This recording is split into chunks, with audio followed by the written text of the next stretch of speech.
네, 안녕하십니까. 김동문입니다. 오늘 여러분들과 함께 나눌 주제는 이웃 종교인인 무슬림에 대한 우리의 어떤 시선을 좀 열어보는 그런 주제를 다루려고 합니다. 우리가 다른 누군가를 만날 때 그와 가까워지려고 할 때는 우리는 본능적으로 같은 것 아니면 닮은 것을 찾곤 합니다. 한국어로 익숙한 지연, 혈연, 학연이나 같은 교회 출신, 같은 동네 출신, 같은 취미를 가진 사람, 이런 등등을 통해서도 닮은 것들은 같은 것을 통해서 우리는 남이 아니다라고 생각하고 또 우애를 다지는 그런 경험들이 있을 것입니다. 그런 누군가를 멀리하려고 할 때는 우리는 또 다른 면속에서 본능적으로 그가 나와 다른 것들에 주목하고 그 다른 것을 쉽게 틀린 것으로 규정하는 것을 보여주기도 합니다. 지연, 혈연, 학연도 그때 동원되게 되었죠. 같은 것이 아무것도 없다고 하면서 우리는 누군가를 배제하거나 혐오하거나 거리를 두기도 하는 것입니다. 여기서 우리는 다른 한 사람을 마주할 때 이미 어떤 전제나 선입견에서 그를 멀리 할 사람인지 아니면 가깝게 하려고 하는 사람인지를 내심 미리 결정해 두는 것들이 아닌가 이렇게 생각을 합니다. 이 시간은 무슬림들을 바라보는 우리 시선 속에서 닮은 것, 또 같은 것, 다른 것 이런 부분들을 아주 간략하게 짚어보려고 합니다.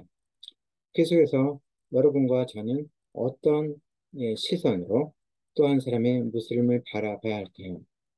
닮은 것과 같은 것에 주목할지 아니면 다른 것과 그 다른 것을 쉽게 틀린 것이라고 규정짓고 또 평가하는 것에 빨리 달려가야 할까요? 그것은 저와 여러분들의 선택일 수 있습니다. 다른 것과 닮은 것, 그리고 같은 것, 또 틀린 것, 그 사이 속에 오늘 무슬림을 함께 하려고 합니다. 한 명이 아닌 사람, 어떤 경우는 한 사람조차도 쉽게 규정 짓거나 단정 짓는 것이 위험할 때가 있습니다. 그냥 한 사람의 모습을 서술하는 것, 그것이면 족할 텐데, 우리는 우리가 가진 어떤 전제와 선입견으로 평가하고 판단하고 규정 짓는 것이 훨씬 익숙할지 모릅니다. 내 자신이 누군가의 말과 행동을 평가하고 판단하고 규정하고 심지어는 정죄하는 데까지 이를 수 있는 권력이 있는 것처럼 또 권위가 있는 것처럼 행동하기도 하는 것입니다. 그 부분은 오늘의 이야기를 다룰 때 조금 내려놓았으면 하는 그 태도입니다. 거룩에 대한 부분을 떠올리게 됐을 때 예배당 그리고 아니면 이슬람 사원 어떤 느낌이 듭니까? 다수의 기독교인들에게 있어서 예배당은 교회는 구별된 장소인 것입니다. 그 구별된 장소 그 안에는 하나님과 연결된 적지 않은 기독교인들의 하나의 입장과 시선이 담겨 있는 것이죠. 하나님의 존재감이 담긴 곳, 또 하나님의 존재감이 드러나는 곳, 이런 부분들을 거룩함과 연결해서 생각해 볼 수 있을 텐데요. 그래서 어떤 면에서 학문적이거나 신학적이거나 또 신앙적이지 않은 것일 수도 있을 것 같습니다. 그러나 오늘의 이야기를 위해서는 이런 정도의 개념, 기준을 갖고서 이야기를 펼치려고 합니다. 무슬림들에게 있어서도 사원은 구별된 장소입니다. 그 구별된 장소에서 구별된 행위들을 하게 되는데요. 알라에게 기도하거나 또 알라의 가르침을, 또 꾸란의 가르침을 듣거나 아니면은 경건한 언어, 거룩한 언어인 아랍어를 배우거나 아랍 문화와 또 가르침들을 또 주고받는 이런 활동들을 이슬람 사원에서도 진행하고 있습니다.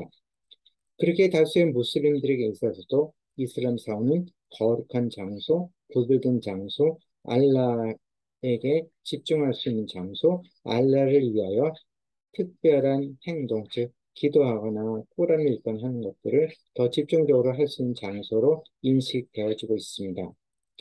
근데 또 다른 면속에서 알라를 만나는 장소로서의 사원의 존재감과 다른 한 측면에서는 무슬림들 중에서는 어디서든 알라와의 만남이 가능하다고 생각을 합니다. 어찌 보면 한국의 광문 광장이나 시청 광장 아니면 여의도 광장 같은 그 한 곳에서도 한 사람의 무슬림이 자신의 알라에게 기도하기 위해서 특정 공간, 특정 장소를 구별하고 그곳에 카페트를 펼치거나 아니면은 종이 상자를 펼치고서도 그가 구별하는 순간 그 장소는 거룩한 공간이 되어집니다. 그러게 다른 무슬림들이 안 할지라도 다른 허다한 사람들이 그곳을 그냥 스쳐 지나가고 밟고 지나갈지라도 그 기도하는 무슬림에게 있어서는 그 장소는 거룩한 장소가 되어지는 것입니다. 그래서 여러분들이 구글 이미지 검색이나 다른 것을 하다 보면 진짜 수많은 사람이 오고 가는 유럽의 한 광장의 한켠에서 한 사람의 무슬림이 주변의 시선에 아랑곳하지 않고 기도하는 모습도 볼 수 있는 것입니다. 그것은 다수의 기독교인들이 특정한 장소나 공간을 방문해서 기도한다고 해서 그 장소가 그 행동에서 구별된 장소라고 생각하지는 않는 것. 그것과는 좀 사뭇 구별되어지는 측면이라 말할 수 있습니다. 다른 한 부분은 거룩한 책, 정전에 대한 것입니다. 우리는 기독교인들은 한글로 된, 한국어로 된 그것도 다양한 번역본조차도 하나님의 말씀인 성경으로 받아들입니다. 그리고 여러 가지 버전의 영어로 된 성경이든 외국어 성경도 성경이라 생각합니다. 히브리어 성경도 당연히 성경으로 생각합니다. 그러나 다수의 무슬림들에게 있어서는 한글로 된 한국어 코란은 존재하지 않고 일본어 코란도 중국어 코란도 영어 코란도 존재하지 않습니다. 무슬림들이 생각하는 알라의 계시가 담긴 거룩한 책은 하나밖에 없습니다. 그것은 1400년 전 알라가 무함마드를 통해서 계시했때 기록했다는 그 1400년 전에 아랍어로 기록된 그 코란만이 알라의 계시가 담긴 거룩한 책이고 다른 번역들은 거룩한 책이 아닌 거룩한 책 코란을 이해하도록 돕는 해설서로 간주합니다. 그래서 한국어로 된 코란 해설서 이런 정도가 한글 번역본 코란에 대한 무슬림들의 입장이 됩니다. 그럼 어떤 차이가 생길까요? 아랍인이라 할지라도 1400년 전에 고대 아랍어 표현에 담겨있는 그 문장들을 그 뜻들을 쉽게 풀이하거나 가르칠 수는 없습니다. 좀 더 전문적인 연구와 학습과 훈련을 받은 이들만 가능한 것일 수가 있습니다. 전 세계에 흩어진 무슬림들 가운데 아랍어로 읽기, 쓰기, 듣기, 말하기가 능숙한 사람들은 얼마나 될까요?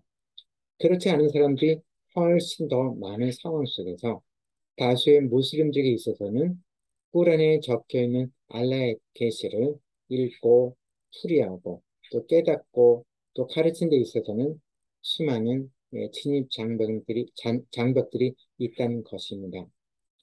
꾸란을 읽고 해석하고 가르치는 그 권한은 모든 무슬림들에게 주어진 것이 아닙니다. 그런 권위가 인정되어진 소수의 이슬람 성직자와 학자들에게 그 권위가 주어져 있고 다수의 무슬림들은 꾸란을 소리내어 어떻게 보면 그 음력되어진 코란을 소리내어 읽고 암송할 뭐랄까요 그런 책임들, 아니면 의무들이 부여되어 있지만 읽고 해석하고 가르치고 또 지키도록 하는 그런 권위가 모든 무슬림들에게 부여된 것은 아니라는 것입니다. 이 측면이 다수의 무슬림들이 꾸란의 뜻을 오해하거나 잘못된 가르침에 노출될 개연성이 적지 않다는 그런 근거가 또 실마리가 되기도 합니다. 지금 거룩한 장소로서의 이슬람 사원 또 기도하는 장소에 대한 이야기와 거룩한 책 코란에 대한 이야기를 잠시 나누었습니다. 이 이야기를 들으시면서 여러분들은 무슬림들이 갖는 어떤 종교적인 활동과 관해 머릿속에 어떤 이미지가, 어떤 생각들이 떠오르나요? 우리와 그 무슬림들 가운데, 아니면 기독교인과 그 무슬림들 가운데 닮은 것과 다른 것이 엄연히 존재한다는 사실들을 이해할 수 있지 않을까요? 어찌 보면 이 무슬림들의 어떤 특정 행동과 특정한 태도를 이해할 수 있는 자그마한 실마리들을 예, 갖게 된 분들도 있을지 모릅니다. 그 부분들 이제 좀 더 본격적으로 들어가 보려고 하는데요. 거룩한 이야기로 시작된 것 속에서 거룩한 공간은 누가 결정하는 것일까요? 어떻게 보면 정해진 거룩한 장소 아니면 구별된 장소로서의 사원이 있는데 그냥 온갖 사람들이 오가는 광장 한켠에서도 거룩한 장소가 선정이 될 수 있는데 그것은 기도하는 이가 그것을 선택할 수 있다는 것입니다. 그가 그 장소를 알라를 위해 기도하는 장소로 선택하고 그곳에서 기도를 펼치는 순간 그 장소는 그 시간만큼은 그 상황만큼은 구별된 장소가 되는 것입니다. 그가 그곳에 그렇게 기도했다고 해서 그 장소가 다른 이들에게도 동일하게 거룩한 장소로 남는 것은 아닙니다. 어찌 보면 이 거룩함에 대한 인식이 적지 않은 무슬림들은 움직이는 공간, 어찌 보면 알라와의 만남이 이루어지는 알라를 향해 자신이 특정한 것을 구별하는 순간 거룩함이 주어진다 생각하는 듯합니다. 이런 생각들은 기독교인들이 갖는 보편적인 생각과는 약간의 차이가 있을 것입니다. 하여튼 구별된 장소로서의 거룩한 공간과 구별한 장소로서의 거룩한 공간이 다수의 무슬림들에게는 존재합니다. 또 거룩한 경배, 그 거룩한 구별된 장소인 이슬람 사원에서 이루어지는 행위들은 모두가 다 거룩한 것일까요? 가장 큰 부분, 예배 장면을 잠시 떠올려 보게 되는데요. 무슬림들에게 예배에 있어서는 음악이 동원되지 않습니다. 박수를 친다거나 아니면 기도 시간 중에, 예배 시간 중에 자유롭게 움직이는 것들, 그런 것이 잘 주어지지는 않습니다. 물론 늦게 예배에 참석한 이가 정해진 기도 순서를 따라서 기도 동작을 하는 것, 그것은 아무렇지 않게 주어지지만, 설교에 자유롭게 반응하고 노래를 부르고 음악을 연주하고 하는 것은 전혀 존재하지 않습니다. 즉, 거룩한 공간에서 이루어지는 거룩한 행위로서의 예배에 주어지지 않는 또 허용되지 않는 행위들이 있는데요. 그 중에 가장 대표적인 것이 음악이라는 것입니다. 정해진 예배 시간 중에 진행되어지는 종교 음악도 없고 아니면은 현대적인 장단과 리듬의 형태를 부리는 종교 음악도 이슬람 예배 속에는 존재하지 않습니다. 그 부분이 어찌 보면 사원에서 드려지는 예배는 그 코란을 낭송하는 소리, 운율을 따라서 코란을 낭송하는 것이 유일한 음악으로 주어지는 듯도 합니다. 차분한 분위기가 사원에서 드려지는 예배의 분위기라고 볼 수도 있을 것 같습니다. 그리고 예배를 돕는 이들, 그들을 교회로 치면 교역자가 되고요. 이슬람 세계 속에서는 이만 또는 비슷한데 또 구별되긴 하지만 어떤 쉐이크 정도로 표현도 합니다. 이 이슬람의 교역자들, 그들은 세습되거나 태어날 때 어떤 그런 신분이 주어지지 않고요.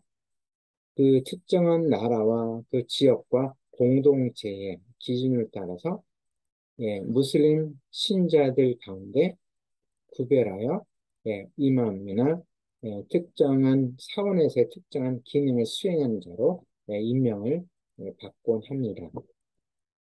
이것을 두고서 많은 그 한국의 어떤 이슬람 학자라는 이들은 기독교에는 성직자가 있지만 이슬람에는 성직자가 없다라는 식으로 강변을 하기도 하는데요. 그것은 그 용어에 담겨있는 오해가 담겨 있는 것입니다. 교회에서도 설교는 아무나 하지 않습니다. 그러나 어떤 뭐 성경을 정해진 예배 순서를 따라서 성경을 읽거나 찬송을 인도하거나 뭐 이런 부분들은 그 공동체가 위임한 또 공동체가 부여한 그 누구나 할 수 있게 되는데요. 이슬람에서는 마찬가지입니다. 그러나 설교하는 행위는 아무에게나 주어진 것이 아니라 그 공동체나 그 정부가 예, 위임한 권위를 가진 이들만이 할 수 있다는 것입니다. 그러면 속에서 뭐 큰 그림 속에서의 기독교와 이슬람 속에서의 구별된 직업, 전문 직업 종교인으로서의 교역자는 기독교에도 존재하고 이슬람에도 존재하는 것입니다. 예, 그 부분들을 떠올리다 보니 예, 뭐 이슬람 학자들, 한국에 있는 이슬람 학자들이 오래전부터 주장하던 이슬람의 어떤 평등성을 강조하기 위해서 말해왔던 성직자에 대한 개념들은 예, 서둘러서 좀 재조정이 필요한 것이 아닌가 그런 생각들을 하게 되는데요. 무슬림들 속에서 신앙심이 있는 이들에게 붙여지는 타이틀, 호칭 중에 어떤 쉐이크라고 하는 그 명칭인데요. 이 쉐이크는 뭐 장로교 쪽에 어떤 장로 정도로도 해석이 가능한 부분인데요. 예, 장로교 쪽의 목사들도 장로의 한 사람을 간주되게 하죠. 동일하게 이슬람에서도 이맘들이 존재하고 또 쉐이크라 불리기도 하는데요. 예, 다수의 이맘들이 쉐이크로 불려지고요.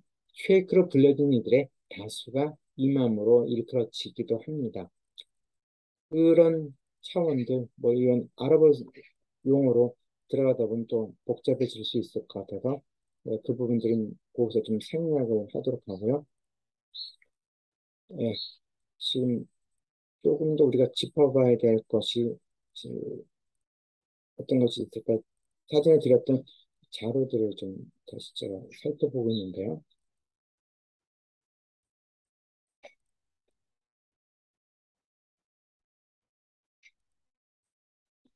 예, 여기 이제 거룩한 상징, 그래서 십자가와 초승달이라는 것으로 기독교 이슬람을 비교하는 그런 경우들이 적지 않은 있는데요. 그 부분 속에서 예, 다수의 무슬림들에게 있어서 초승달의 이미지는 다수의 기독교인들이 갖는 십자가의 이미지, 존재감과 같은 것일까요? 전혀 아닌 것 같습니다. 다수의 기독교인들에게선 십자가는 어떤 구원의 상징, 또 예수로서의 십자가의 대속을 떠올리게 하는 그런 존재감을 갖고 있겠지만, 예, 다수의 무슬림들에게서 초승달은 기독교인들이 갖고 있는 십자가의 존재감과는 거리가 많은, 어찌 보면 이슬람에서 기본적으로 갖고 있는 기본 이미지 정도 또 바라보는 것이 좀 자연스러운 것 같습니다. 즉 십자가로 말미암지 않고는 구원에 이룰 수 없다라고 하는 그 생각들을 다시 기독교인들이 표현한다면 무슬림들이 초승달로 말미암지 않고는 알라에게 올 자가 없다. 이런 식의 논리나 논증이나 주장들이 존재하지 않기 때문입니다. 뭐 그런 면에서는 십자가와 초승달의 존재감은 평등한 비교 대상은 되지 않는 것 같고요. 그리고 거룩한 언어인 시브리어와 아랍어에 대한 이야기도 닮은 듯 다른 것을 보게 됩니다. 앞서서 말씀드렸던 것처럼 무슬림들은 1400년 전에 고대 아랍어로 된 코란만이 거룩한 코란이고 그 언어, 그 아랍어를 거룩한 언어로 생각을 합니다. 알라의 계시를 표하는 표기한 언어이기 때문입니다. 그러나 아랍어에 대한 그 어떤 존중하는 태도가 예, 이 특정한 기독교인들이 히브리어에 대해 부여한 어떤 느낌과는 또 다른 듯합니다. 절대 다수의 기독교인들이 히브리어를 두고서 뭐 천상의 언어로 떠받들거나 하지 않는 것을 보게 되는데요. 무슬림들에게 있어서 다수의 무슬림들에게 있어서 아랍어는 그보다는 훨씬 귀한 언어로 존중하는 언어로 자리매김하고 있다는 것 그것이 닮은 듯 다른 것 같고요. 그리고 이슬람의 가르침을 즉 꾸란을 읽고 해석할 권위를 부여받은 이들은 그 아랍어로 된 쿠란을 읽고 아랍어로 뜻을 풀어낼 수 있는 그런 자격 요건들을 요구하는 경우들이 적지 않이 있다고 생각합니다. 그래서 온 세계에 무슬림이 다수인 지역을 가다 보면 아랍어로 된 꾸란을 읽고 해석하고 그리고 문어치 아랍어로 자신의 생각을 표현할 수 있는 일부의 타인종, 아랍인이 아닌 비아랍인 이슬람 학자들이나 이슬람 사역자들을 만날 수도 있습니다.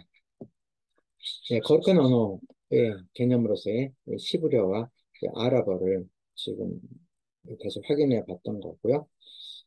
이 정도까지 속에서 우리가 그 하나의 무슬림들을 바라보게 될 때 그들이 갖고 있는 공간으로서의 거룩한 공간으로서의 이슬람 사원과 예배당을 좀 비교해 봤고요. 또 거룩한 책으로서의 성경과 코란에 얽혀 있는 입장을 한번 짚어봤었고요. 구별된 사람으로서의 이슬람의 어떤 사역자와 기독교의 사역자를 좀 짚어봤습니다. 이 안에 보면 다름이 분명히 느껴졌을 것이고요. 또 닮은 것도 또 같은 것도 발견할 수 있을 것입니다. 바로 이러한 다름과 닮음과 같음에 대한 이해를 갖게 된다면 상대방을 쉽게 내 가진 기준과 잣대로 규정 짓지 않는 그런 여유를 우리가 갖게 될 것입니다. 그 여유만큼, 그 여백만큼 우리는 또 다른 이웃인 무슬림을 이해할 것이고요. 그리고 무슬림을 규정짓고 판단하기보다 그냥 이해하고 또 알아가는 태도로 그들의 이웃으로 우리가 자리매김할 수 있지 않을까 그런 생각을 해봅니다. 오늘 이 시간 나눴던 이야기, 무슬림을 규정짓기 위해서 이슬람에 대한 정보를 취득하고 또 활용하는 것보다 한 사람은 무슬림을 규정짓지 않기 위하여 오해하지 않기 위하여 예, 다수의 무슬림들이 보여주고 있는 모습에 대해서 또 개념들에 대해서 배우는 것 그것이 소중한 것임을 오늘 함께 나누고 싶었습니다. 오늘 함께 해줘서 감사합니다.